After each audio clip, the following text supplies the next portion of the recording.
Our plums are starting to ripen, and last night I was looking for a simple recipe. I found a plum upside down cake, which we've never made before. I'm gonna go ahead and have my granddaughter help me make that for a dessert tonight. So in this video, we'll go ahead and make it, and then we'll taste it at the end and tell you what we think. So if you have plum trees producing, might be something fun to use your plums with as well. These beauties.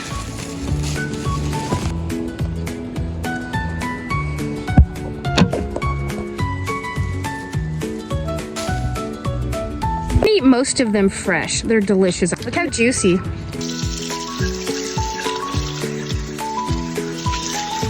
Recipe, we're gonna need plums, about 6 small ones is what the recipe said. 3/4 cup of brown sugar. We don't have brown sugar, so I'm gonna use 3/4 cup of white sugar and add 3/4 of a tablespoon of the molasses to make a brown sugar. 1/2 cup of butter melted. We're using a non-dairy margarine. 1.5 cups flour.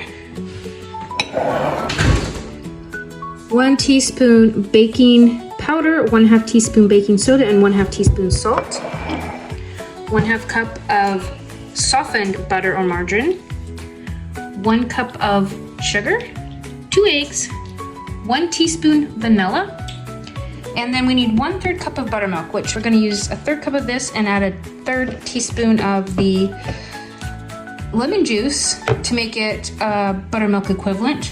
We've preheated the oven to 350. Cut plums into little wedges, something like that. First thing we're gonna do is melt this 1/2 cup of butter. Next part is adding the brown sugar. Since we don't have brown sugar, we're adding white sugar with about 3/4 of a tablespoon of molasses. Then we're gonna just mix this around very carefully so it doesn't spill it. This mixture is gonna go into our cake pan. Let me move that closer so it's easier for you. Get all of that out of there. This was 4 plums. I'm just gonna start putting them in here to see how many more you need to do. It's definitely not very pretty, but hopefully it tastes good. So this looks like it's gonna be plenty. I know this was. That's what that looks like. Looks good, doesn't it? Next, we're going to put the flour into a bowl.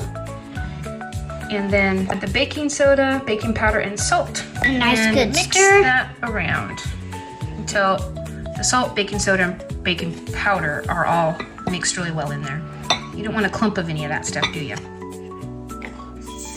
The sugar, we're gonna add the eggs next. We always crack them into a small container first. That way if any shells go in or the egg's kind of weird when you open it up, you haven't put it in your recipe. No shells. Isn't that a gorgeous egg? And 1 teaspoon of vanilla. We make our own vanilla. So good. I'll leave a link down in the description to the video if you're interested in making some for yourself. Highly recommend. You'll save a bunch of money and it tastes a lot better. This is a dairy-free recipe, so we're making our own buttermilk. We're using some soy milk. It's 1 tablespoon of lemon juice for every cup of milk. So this is 1/3 cup. We're going to use 1 teaspoon because 1 teaspoon is 1/3 of a tablespoon. Just swirl it around on it a little bit to mix that up and let it set for about 5 minutes. I'll link down in the description box to the website where I found this recipe. They use milk products. Since we have family members that don't consume dairy, this one is non-dairy, so you can make it either way. It's been 5 minutes, we're ready.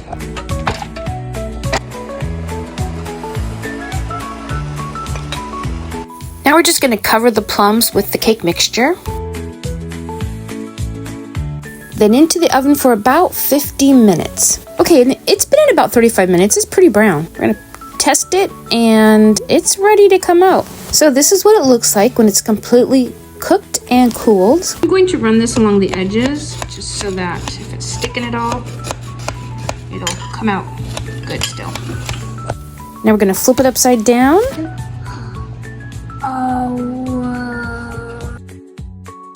My little helper gets the first taste.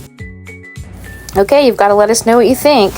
As you can see by her facial expressions, this was a big win. Every single person in the family really enjoyed it. If you want to see more videos about what to do with what you grow, go ahead and subscribe and we'll see you next time.